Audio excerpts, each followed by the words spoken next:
Good evening and welcome to edition number 2 of the Monthly Mystical. Today we're interviewing Christa Vee. Very exciting. We're going to be talking about Intuitive Tarot. So yes, I'm very excited. Right, let me just get her in and we can get going.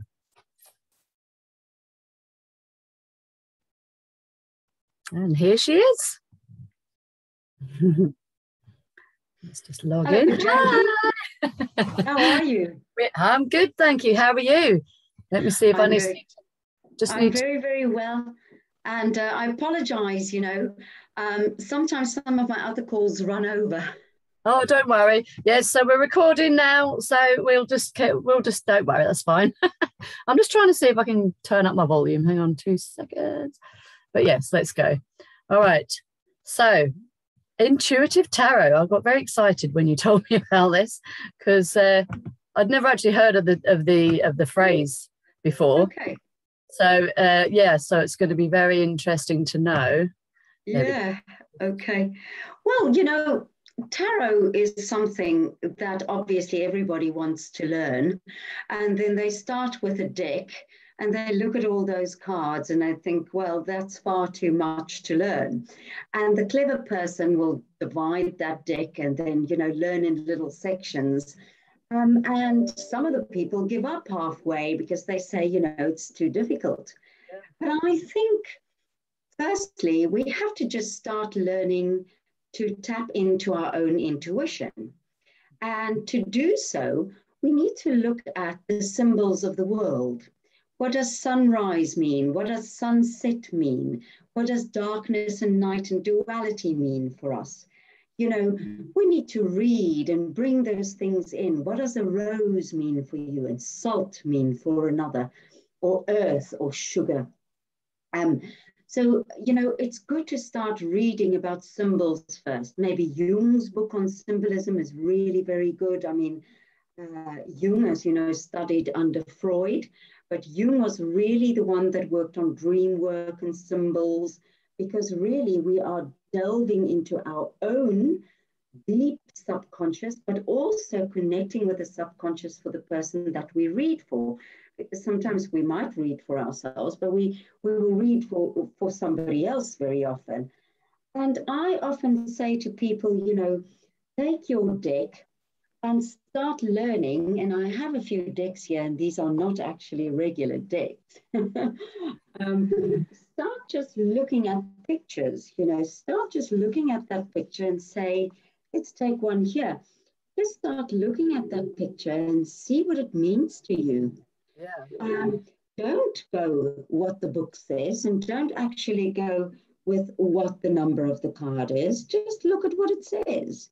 Yeah. Here you've got a dark picture, you've got a crescent moon, you've got trees. And when you start looking at a picture and just simply getting involved with the symbols and the smaller pictures on the picture, you can suddenly see, well, I'm going to have something that is pretty amazing with the moon. That's got a little bit of a subtle influence, but normally a bit dark, So as you start learning your tarot, make sure that you also look up into the sky, look up down into the ground, and start learning all the elements. Now, I sometimes put a deck down and I do a very easy spread, just a horseshoe spread, and I might add cards to the horseshoe as I read. And I very often don't even look at the card. I might see a small little thing on the card, like maybe a flower on the dress of the queen, and it will suddenly spark something in my mind, and I will start talking. And you just let it flow. You let it flow. Before, of course, you do any reading, you ask that reading is for the highest good of everybody before you do that reading, and you'll see you'll let it flow. Now, I do have some exercises that I've done, way back that I can talk to you about, but I think that we are far too interested in the technical meaning of cards and the technical meaning of a spread. Now, granted, I did go to a course. When I got my first deck, my grandfather was a tarot reader. Oh, wow. And he stopped reading because he saw sad news and bad news in cards, and he didn't want to give that. He was very much a happy-go-lucky. He grew up in the Netherlands, and then he moved to South Africa. So he was a very happy-go-lucky, easy person. He didn't want to give sad news. So he stopped, and it skipped a generation. And my brother, I've got two brothers, my brother bought a deck and started reading, and it came to him pretty easily. And one day he said, well, I want to concentrate on my music. He's a musician. And he gave me his deck, and he said, you read. And ever since then, I was in my 20s, I started reading. And that's another thing. Everybody is different. I, for instance, do not buy my own cards because my first deck was a present. I will always get my decks as a present. And that will happen as the universe sees fit. Other people will buy their cards, and that's fine. But, I remember sitting and just looking at every card and feeling every card. And sometimes you sit with your deck and you sleep with it a bit, under your pillow, and you touch it a bit all over your body. Let your body and your energy feel the cards. And you'll see that my first deck, and I don't have it here today, it's downstairs, but my first deck is worn out. My newer decks are not that worn out, but play with them. I think what is important for people to start with Intuitive Tarot, start with something else completely. Take the good old tea leaves in a teapot, pour the tea in a cup, the tea, and of course the tea leaves will go into the teacup. When you're finished, leave a little bit of tea in the bottom, swirl it, normally 3 times, turn it over into a saucer, and once, the tea leaves have now gone wherever they want to go, some of them fall out and some of them stick to the sides, turn that cup over and start looking. What do you have? Here I see an anchor, or something that looks like an anchor. Or there I see a cross. Or here actually I see something that looks like a house. This is how you start trying to get your symbols coming to you. And you'll see in the teacup, suddenly if you do that sort of 3 times a week, every week, 5 minutes, don't stress too much.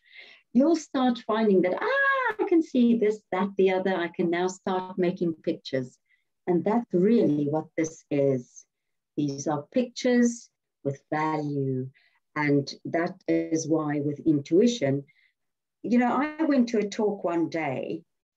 I think his surname was Goddard. I can't remember. It was in London. Advanced tarot reading, workshop, talk and workshop.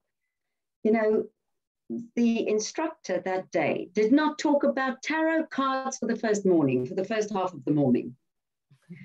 Only about the universe, the connection to the universe, the connection to the person, because you're not only going to read their cards, you're going to read that person's body language, their micro expressions, their eyes flickering. Their eyes might go from side to side.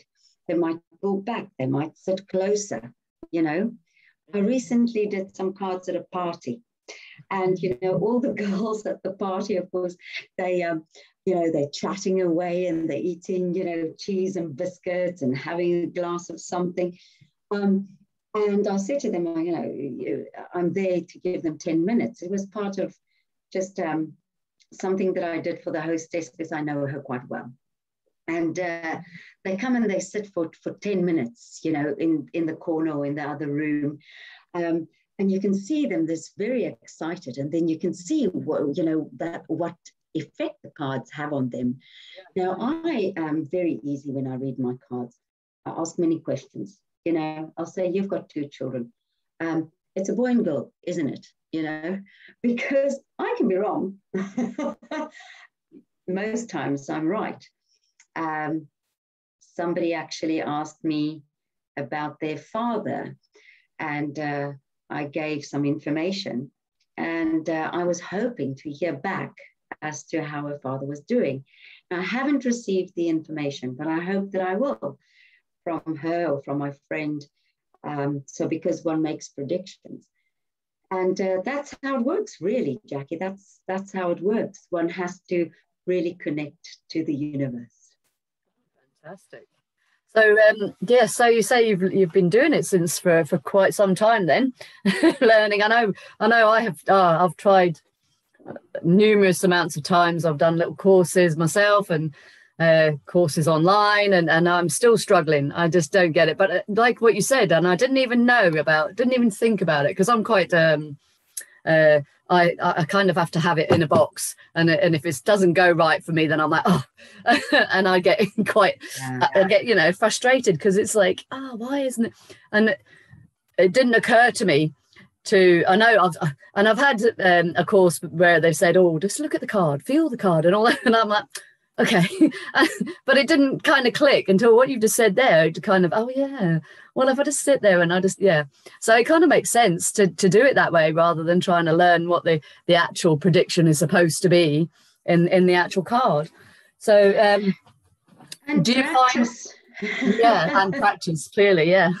So do you find that when you're doing a tarot reading, do you is it like, do you kind of go into some sort of a trance? Because like from what you were saying, it is a bit like going for, I've done like hypnotherapy courses as well. I'm a hypnotherapist.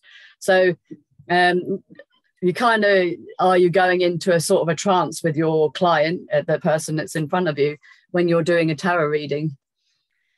Yes, I find sort of 90 to 95% of the time I do. I do seem to channel easily once the cards are just giving you the outlining issue, and once the cards, then I just keep on talking.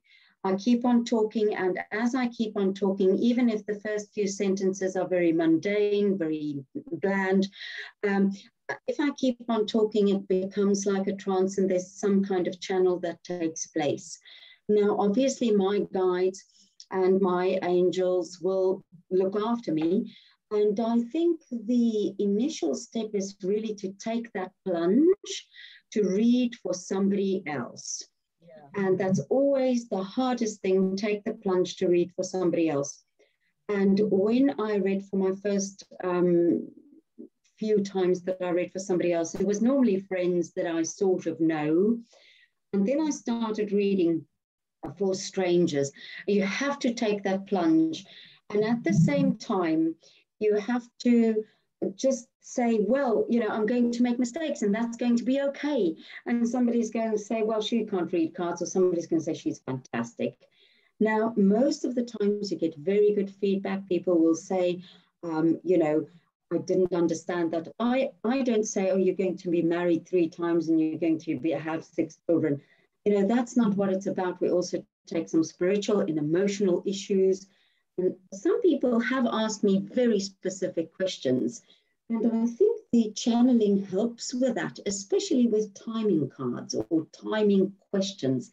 Very, very difficult. I once read cards for a man that I didn't really know.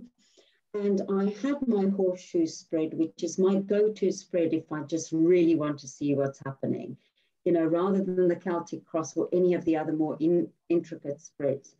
And I looked at the spread, and he said to me, will I get a text or a phone call from my estranged girlfriend? And the cards were positive, and my feeling was positive. So intuitively, once again, you sort of link with the cards and your feeling. If my feeling is not right, I might actually throw a few more cards to see what's going on. But the feeling was positive, the cards was positive.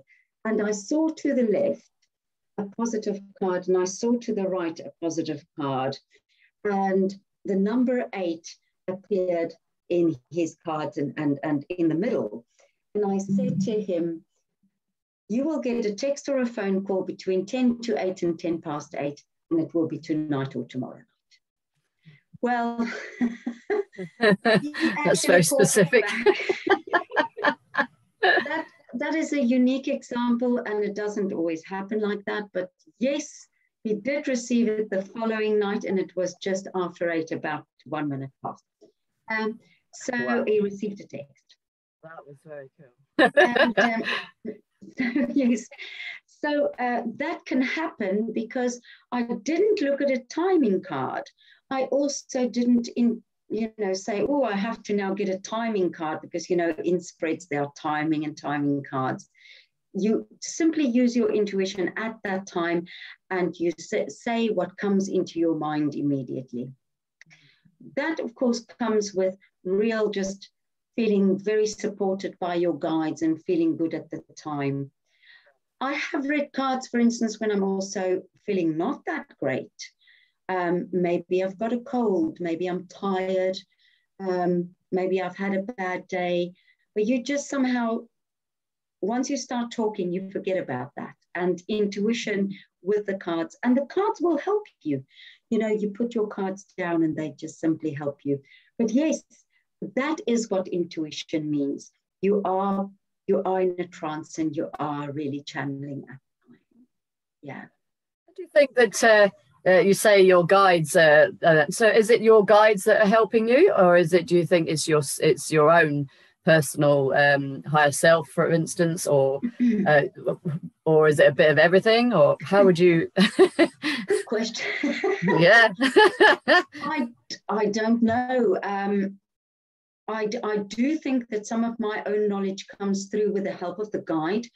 Now that you say it, I've never really looked at that, but because I read quite a bit, I go to many gatherings, spiritually and otherwise, as you very well know. I try and work at growing my own knowledge with ritual, with nature, with differently connecting to the different, the planets. It's, if Mercury is in retrograde, what happens to the reader and the person? If Pluto comes into my sign, I'm very connected with Pluto.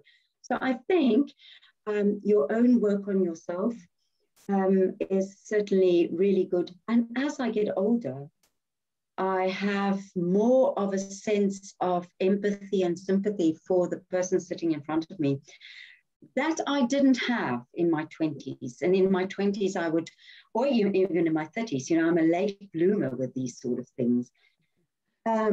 Because I was always working and going out at night and traveling,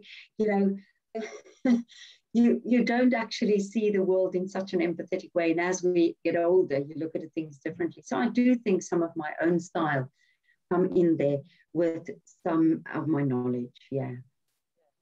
Okay.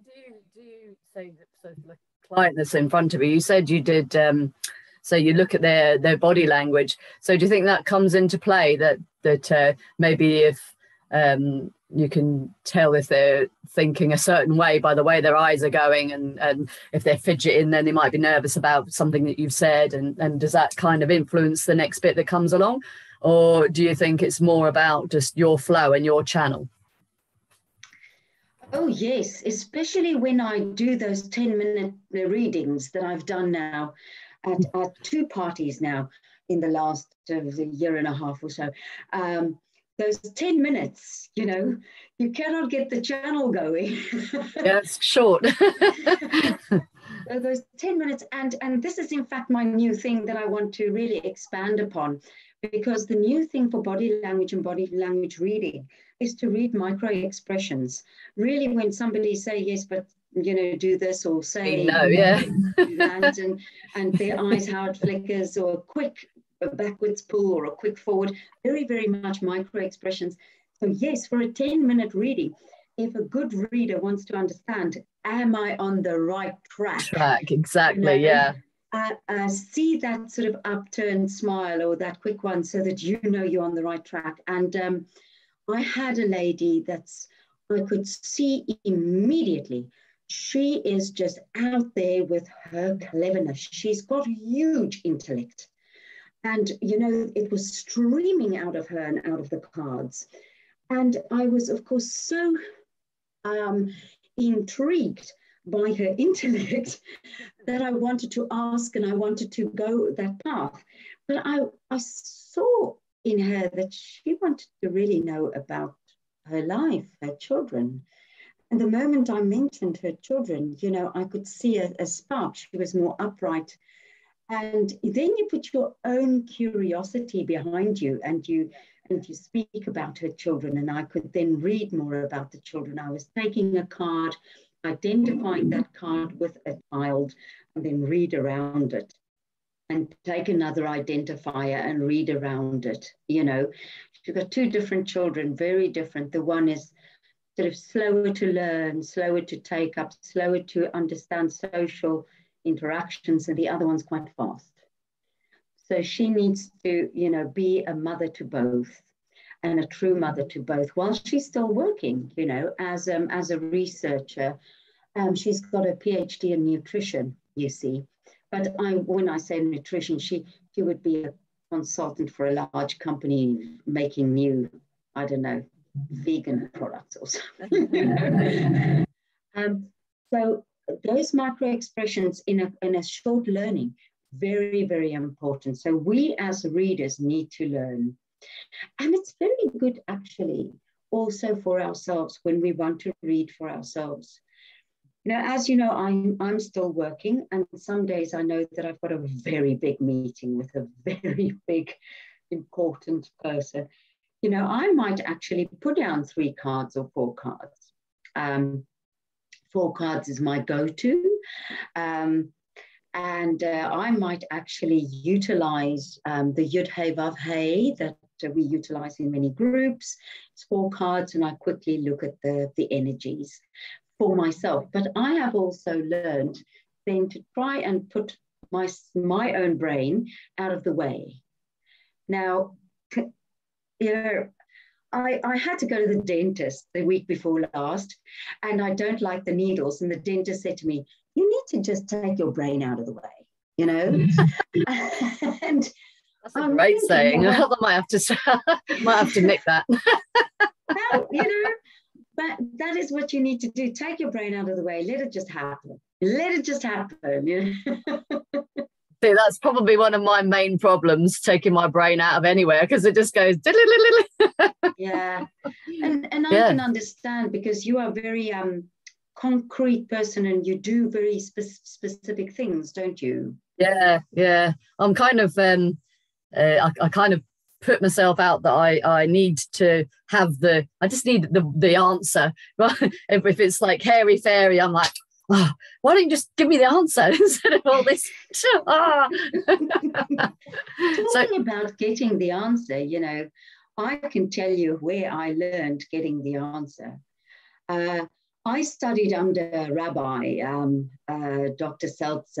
Arthur Seltzer in South Africa, Kabbalah, you know, Jewish mysticism and Kabbalah from a Judaic perspective, you know, not from a Hermetic perspective. And his wife, wonderful artist, Dr. Barbara Lewis Seltzer, she goes under Barbara Lewis. And Dr. Lewis is a homeopath.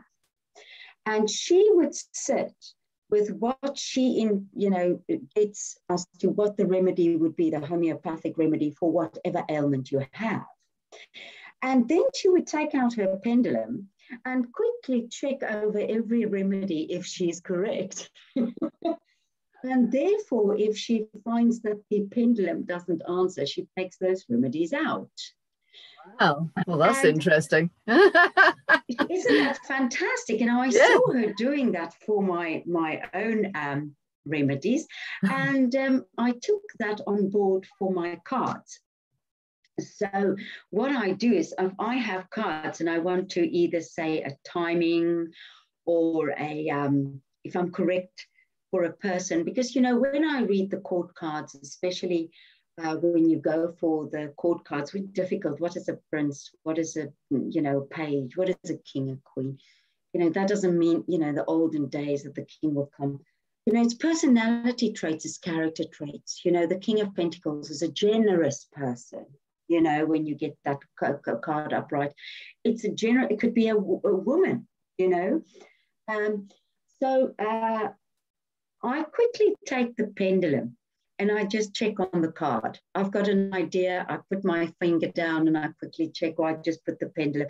The pendulum will give me the yes or no. Wow, that's interesting. So you trust your own tarot reading for yourself then?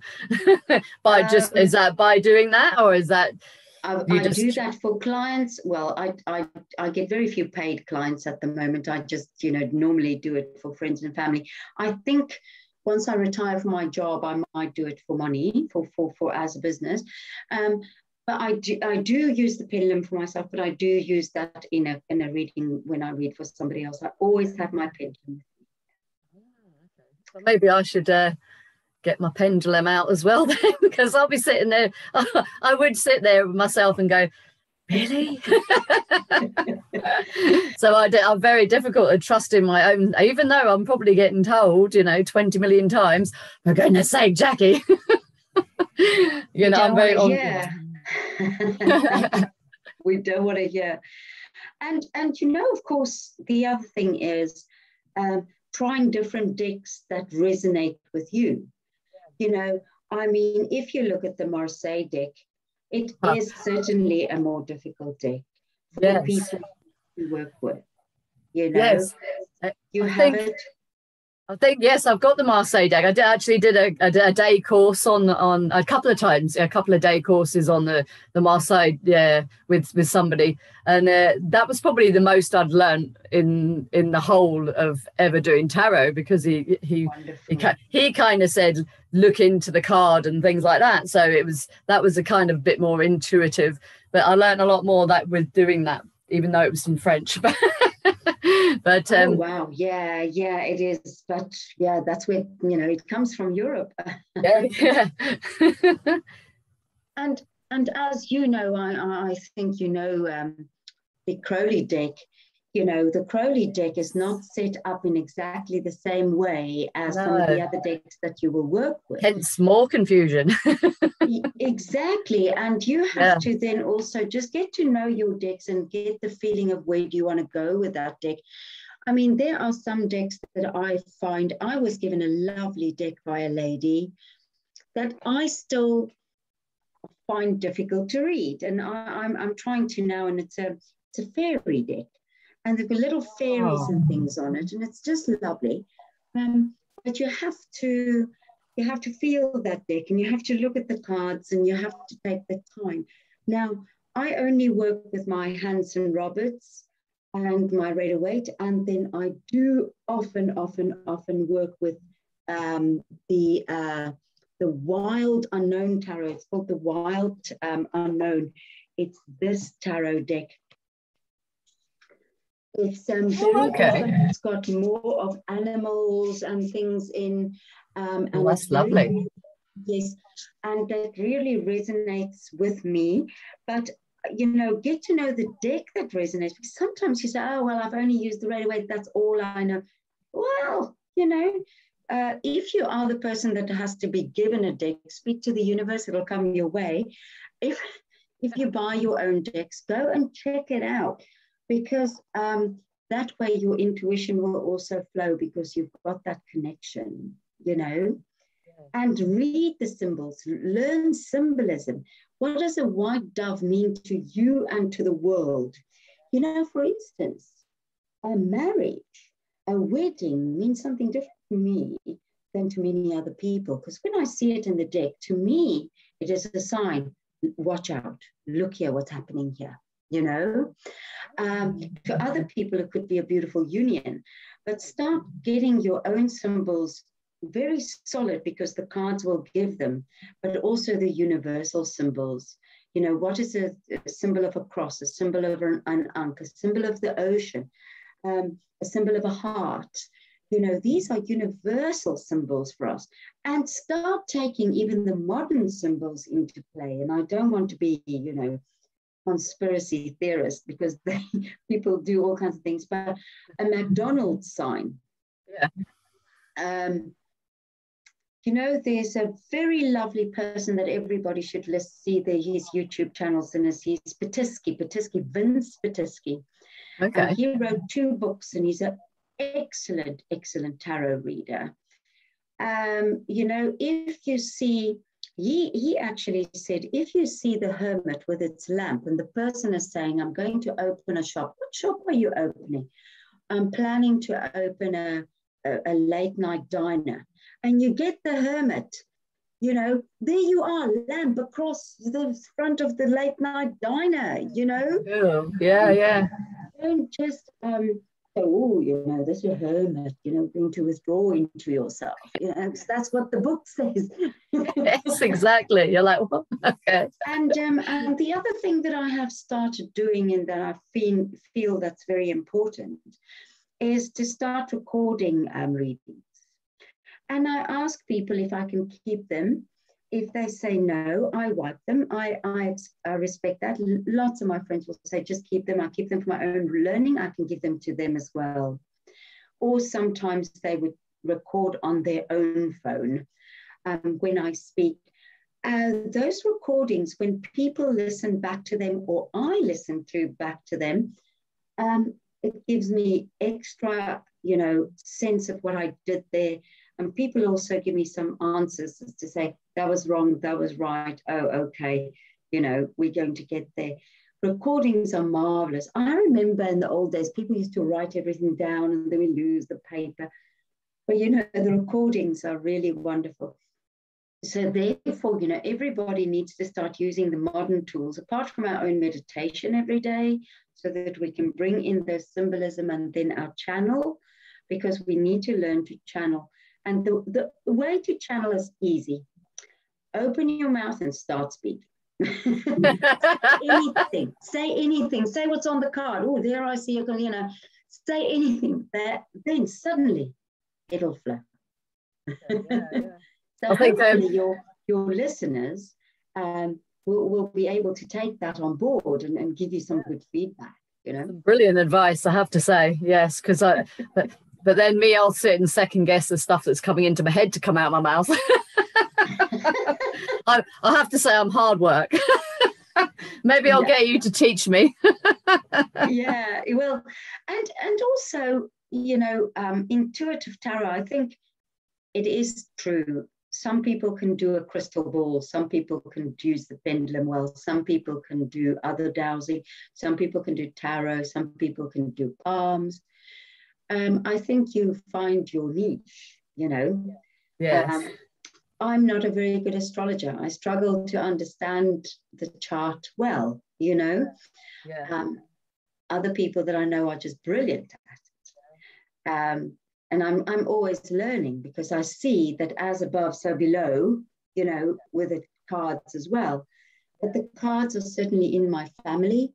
And, you know, I don't have children, but I certainly hope that my 2 brothers, you know, their children might take it up one day. And I might actually speak to them at some stage, because they're big enough now to have that discussion. You know, say, you know, how is your intuition, and can you take this forward? To bring that lineage, because to bring that lineage down tells you that you can actually connect to your ancestor. And that ancestor will therefore also then bring the information forward, you know.